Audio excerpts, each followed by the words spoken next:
Hello, everyone, and welcome back to another episode of the Vulnerability Hangover podcast. I am your host, Nikki, and today's episode is going to be a fun one. We are going to be reacting to the video that I posted for my 25th birthday in honor of my 26th birthday. You guys are going to get a live reaction to it. I highly suggest if you are listening to this podcast to switch over to the YouTube version so you could see the video itself. But if you're driving or if you're preoccupied right now, don't distract yourself and just listen to the audio. So, before we start off with this episode, I do want to do an affirmation with you guys. I am becoming more myself every day. Now, you guys know I've been on a journey of self-discovery. I even talk about it in this video, but it's been a 6-year process, it feels like. I am now turning 26, so I'm a little over halfway through my 20s, and I have learned a lot. But I've also realized there's so much more to learn, and there's so much more that I don't know. Going into my 20s, I was like, I'm an adult. I know exactly what I want to be doing with my life. I know who I am. And then 25 hit, and I felt like my brain completely restarted, and I'm a child again. It's crazy because I'm a 26-year-old child who now has to get their own health insurance, and that's been a whole different ball game. So in this episode, I'm going to be reacting to this video and talk to you candidly about my fears about turning 26. If you guys have a water close by or a drink close by, let's take a sip together and stay hydrated. Right next to me, I have my brand new hydro flask. I just got this off of Amazon, and yes, it is the real Hydro Flask. It's verified and everything on Amazon. I got rid of my Stanley cups, and I upgraded to the Hydro Flask with a straw. I said that like 3 times. Whatever. I got it in purple. This is one of my favorite colors, and I got this adorable little straw protector as well. I have them both linked on my Amazon storefront if you would like one of these as well. No shade to Stanley or whatever, but those things spill, and I am so clumsy. I needed something that was spill proof, and the straw is a total bonus because I can chew on it. And yes, I'm adding myself as a straw chewer. So let's take a sip of water or whatever you're drinking together, and let's stay hydrated. Here we go.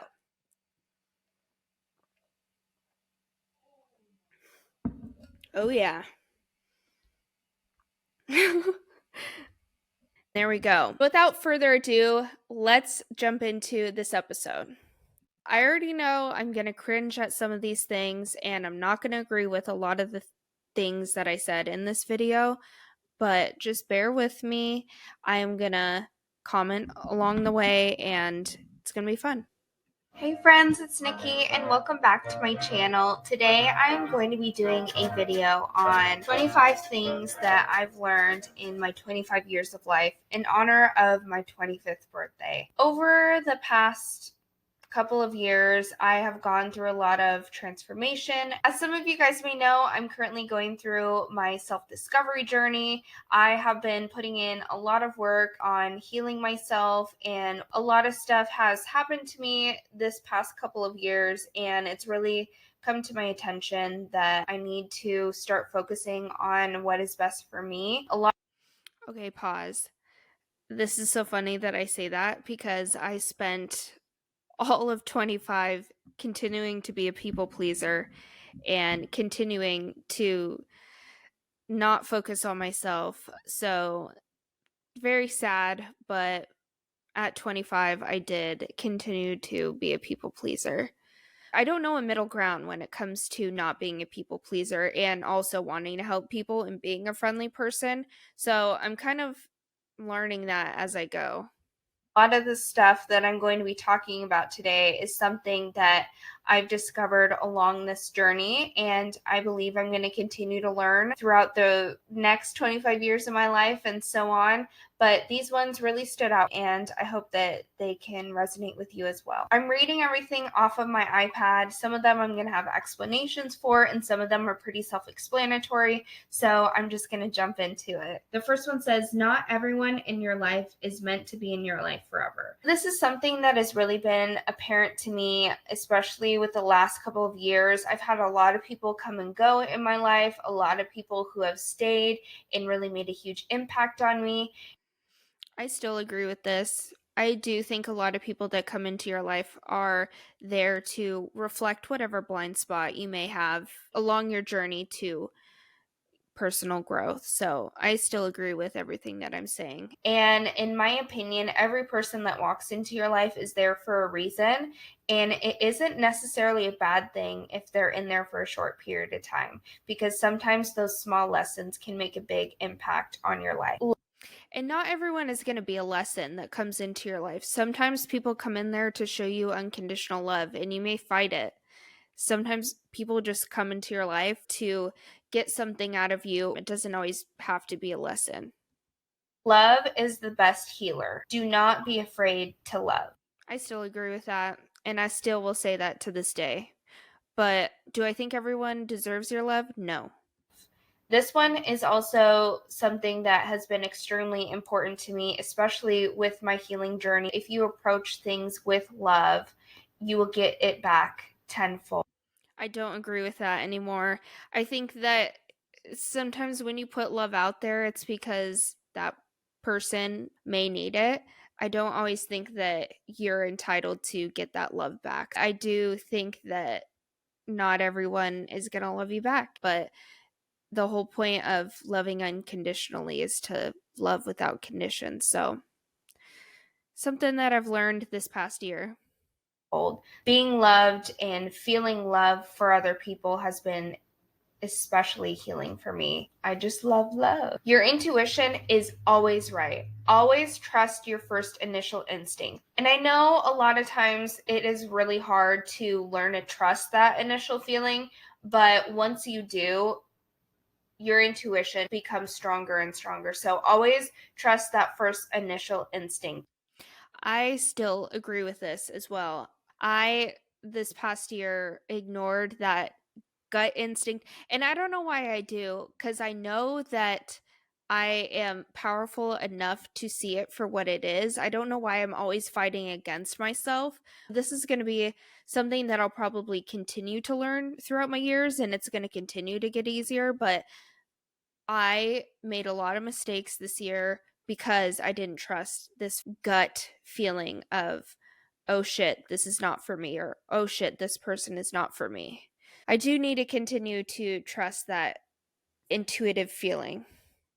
It will benefit you significantly. If you're unhappy with something for a prolonged period of time, you need to change it. So, this is something that I have really come to terms with, especially in this past year, with everything that's been happening to me. I felt like in a lot of situations, I kept getting the same result that I didn't want. That was a huge indicator for me that it is something that I absolutely need to change. I know that change is very difficult for a lot of people, but I think in order to level up and improve your life, you need to be going through a lot of changes in order to grow.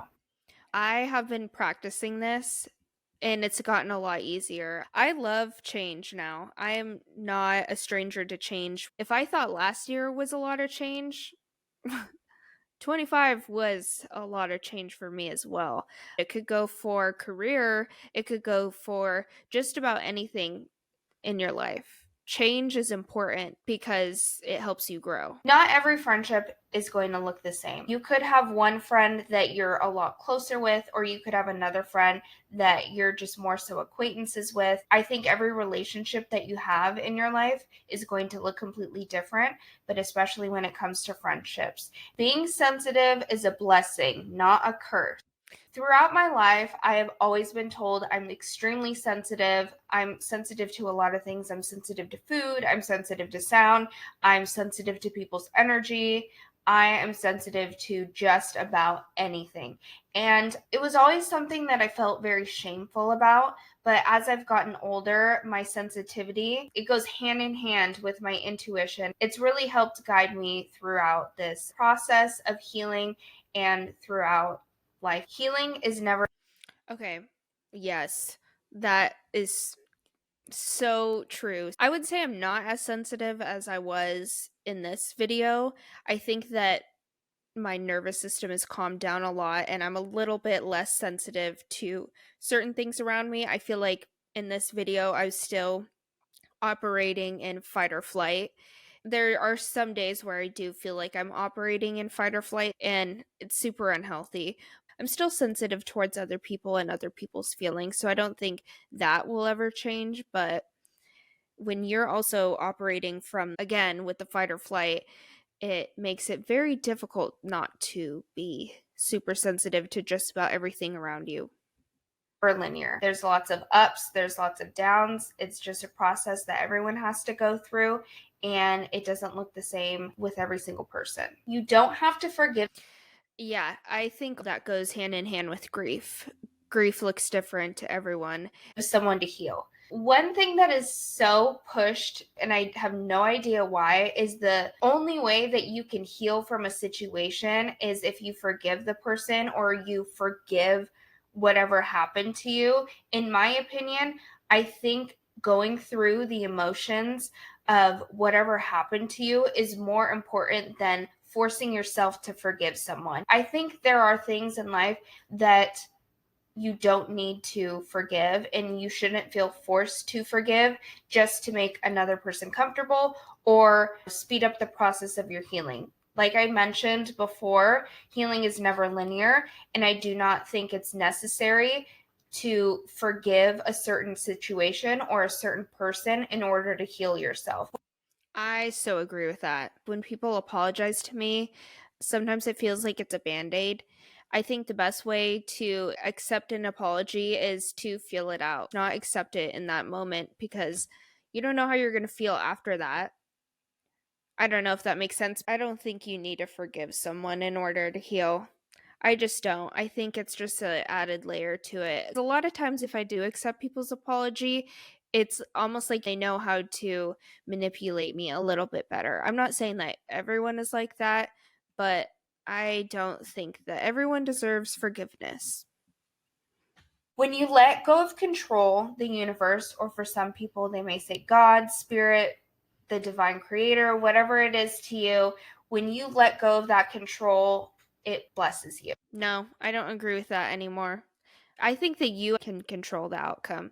I'm not a control freak like I was back then, but I don't necessarily think that you should just give it to outside sources to lead the way for you. I have learned that the best way to get what you want is honestly like working hard for it a little bit. And I know that sounds so like boss babe, cliche bullshit, but it's true. In order to get something, you have to work a little towards it. I'm not saying that everything you have to work hard for, but there's some things that you need to be in control of. A lot of things you need to be in control of, especially your own life. Accountability is so important. So I think that when you take control of things that you can, like yourself, financials, whatever it may be, that's when you get blessed. But I don't think that you can just sit around and have the universe bless you. I think that's bullshit. There's one situation in particular where I can remember me in my head saying, you know what? I let go of control. I am basically submitting to the situation and allowing the universe to take control of what is going on because I know it's just going to benefit me for the greater good. The less control that I have over a lot of things has made me feel a lot more free because the universe or God always knows what is best for you. You always know what's best for you. The faster you can let go of control, the faster those blessings start to roll through in complete abundance. Nobody has the right to tell you how long you should grieve for. One thing that I have definitely learned throughout my grieving process of grieving my relationship, yes, there's different forms of grief, whether you are grieving someone who has passed or you are grieving a past relationship, a past friendship, anything like that. Nobody has the right to tell you what you need to do to heal because only you know what is best for you to heal, and only you know how to grieve for yourself.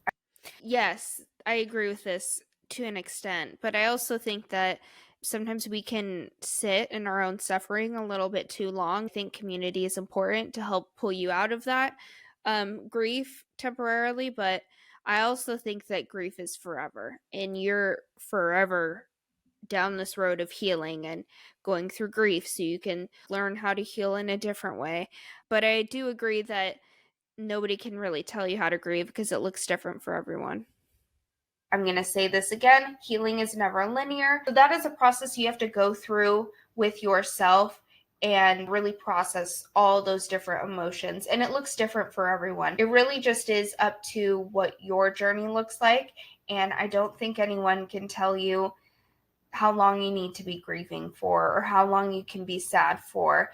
I do think that it is unhealthy to constantly be in that cycle of those hard emotions, but I also think that feeling every single emotion and going through that process is going to help you. Cognitive behavioral therapy, I'm talking counseling, only works if the person really wants it. I was in therapy from 14 years old up until 20 years old. And then after 20 years old, I saw a counselor every once in a while. I think that therapy is so heavily pushed, but the only way that therapy can work, in my experience, is if the person actually wants to go to therapy and isn't just going to therapy because they think it's the right thing to do for them. Sometimes therapy can look different, whether it be a coach. Personally, I don't agree with coaches, but I think there's different forms of therapy. Plant medicine,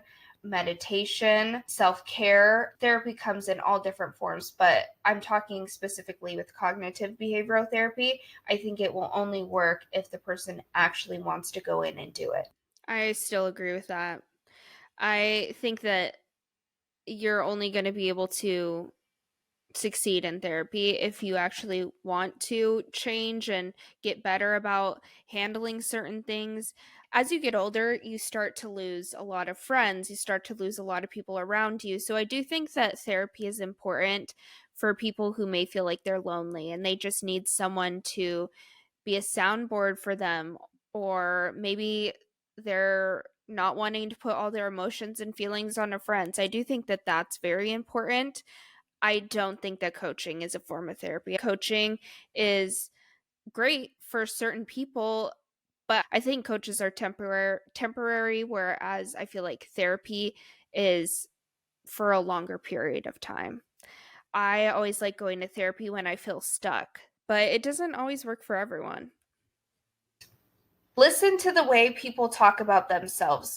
People will always tell on themselves. Whenever I Oh my god, this is so funny. I practice what you preach type shit. I didn't practice that at all this year. I had someone that I was friends with tell me that they don't really get along with other women or other people. And I watched how they acted when they got into bad situations. And I completely ignored that. And then that turned around on me when we ended up not being friends anymore. I didn't really practice what I preached, but whatever. first meet someone and they're kind of explaining things that they do, I try not to focus too much on the negative things that they may be talking You should focus on the negative things because the negative things can now transpire into your life because you have these people around you. about, but it is also something that you need to keep in the back of your mind. I think that's self explanatory. Anyways, judgment is just suppressed curiosity. Whenever I am feeling judgmental towards someone, it's usually because I don't understand or I feel like this person is reflecting something that I feel very suppressed about. Judgment is a form of jealousy, and sometimes people will project that onto you. Whether it be like, oh, they're super confident in what they're wearing and I'm being judgmental towards that. I've noticed that it's just because I feel like I can't express myself in that clothing, for instance. So I definitely feel like judgment is just suppressed curiosity. I always have a lot of empathy for people who are judgmental. I was that person at one point, and it was just because I wasn't living my full authentic self. Once you start coming into yourself and being more comfortable in who you are, you tend to be less judgmental. Focus more on how things make you feel rather than how they make you look. This is not just material items. It could be what you're doing for work. With what I've gone through in this past year, my main focus right now is my happiness, and my peace is super important. So I try to make sure that everything I do is, one, intentional, true to myself, and makes me feel good. Yeah, I agree with that 100%. Never depend on another person as your source of happiness. True joy comes from peace within yourself, and that one is pretty self-explanatory. If they wanted to, they would. I agree with that. And I also agree with if they wanted to, they would. Also very self-explanatory. Tell people how much they mean to you often. You never know when that person may be leaving this earth. You never know if this could be the last time you're talking to them. Life moves quickly. It's extremely important to tell people how much they mean to you, and it makes them feel good. I know when people tell me how much I mean to them, it makes me feel good. Keep spreading the love, because love is the best healer. Yes. Tell people how much they mean to you often. I still need to practice getting better with that. I have this huge fear. I guess it's like more at my forefront now because I'm getting older. Obviously, like my parents are getting older. I have one grandparent left. I've lost a lot of people that I went to school with to death. And so I'm deeply afraid of death because I don't like losing people. If they were to pass, I always want to make sure that they know how much they mean to me, because it sucks when someone passes away and you aren't able to tell them how you feel. Some people believe people in their life when they pass over are still with them. I do believe that, and I do think that you could pray to them. Hold on to those people that you have in your life right now before they pass over. Never hide who you are, because you could be inspiring someone who relates to you, and it will attract the right people into your life. It doesn't always attract the right people into your life. Sometimes it can attract people that are energy suckers, but if you use your intuition and you're good at figuring that out, you can easily weed those people out. But I do think it's important to show who you really are and to be authentic. I know from experience with this podcast, I've gotten a lot of really kind messages about people who can relate to certain situations that I may have gone through, or people who can relate to certain situations that my guests have gone through. Put your story out there. Coming into myself and turning 25, I have really noticed that whenever I am vulnerable, and that's why I started my podcast, I have started attracting a lot of like-minded people and people I want to be around into my life, partners especially. If I am vulnerable with a male partner, it brings out this nurturing, providing, protective side in them, and it creates a really beautiful connection. So I definitely feel like no matter how hard it may be, just be yourself, because you could really be inspiring someone who is watching you. I don't know why I brought up that male partner situation. I guess that kind of ties into what I was saying, but I felt that was pretty irrelevant. Never lower your standards just so someone can fit into them. So this one's kind of about dating. I always joke that the bar is literally in hell, and the standards for what men do is just, the bar is so low. Whenever I lower my standards, I am devaluing myself. I am not fulfilling what I want, and you should never do that to yourself. Vulnerability. Yeah, that comes with time. I would say that I didn't practice that a whole bunch this year. I still think that I lowered my standards just so certain people could fit into my life, but it does end up getting easier. Vulnerability does not mean lack of boundaries. I'm not the best with boundary setting. I'm getting better at it. When I am vulnerable, it allows other people to let their walls down and be vulnerable as well. You can learn something valuable from anyone and anything. I think you can learn a lot from dogs. You can learn a lot from children. You can learn a lot from teenagers. You have to really approach things with curiosity and try to hold back on judgment, but I definitely feel like everyone holds value and you can learn from just about anyone and anything. You can learn good things, you could learn bad things, you can learn what to do or what not to do. I think that you can find inspiration in just about anything, so I definitely agree with this. I'm a very curious person, so I try to observe what is going on because I look at everything as a learning experience. People can change to be a better person and vice versa. Just because you've done bad things in your past, I definitely think that you can become a better person. You just have to put in the work. But I also think if you're a really good person, you can also become a bad person. You can always change. You can change every day if you wanted to. What you tolerate is teaching people how to treat you. This one is also about relationships, and this could be friendships or intimate partners. When I allow people to disrespect my boundaries or continue to do behaviors that I don't approve of, I'm teaching them to essentially disrespect me. Always make sure that you are protecting your boundaries because you are essentially teaching that person how to treat you. Invest in yourself first. This one was a very, very hard thing that I had to learn. And it's not being selfish, it's being self-full. Whenever I'm investing love into myself, I notice that people around me want to give me that same love as well. It's just a constant magnet to yourself. It's super important to continue to go throughout your life taking care of yourself, because if you don't take care of yourself, who will? I still agree with that. Like I said, it is something that I'm continuing to practice because I do have a tendency to fall into the habit of being a people pleaser, but I'm getting better. I'm getting better at putting myself first. I think it just comes with age. And number 25, which is the last one of them all, if it's not a fuck yes, it's a no. If it's a maybe, it's a no.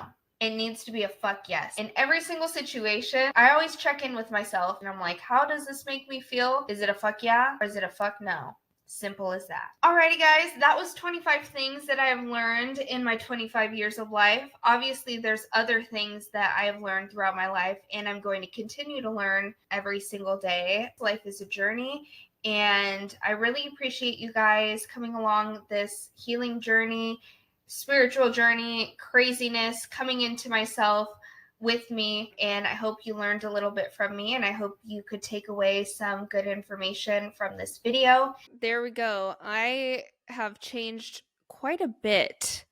Yeah, that's crazy. It's crazy, like looking back at how different I even look from that video and how different my mindset is. I wouldn't say it's like super different, but I definitely feel like there are a lot of things that I don't agree with.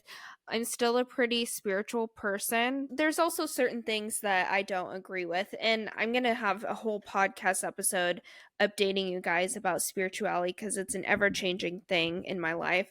This past year was really me stepping into myself, and it was like a trial run for me. I spent my early 20s wasted on other people, and I don't think it was necessarily a bad thing because it's what I needed to go through in order to be who I am now, but it's been a journey. It really has.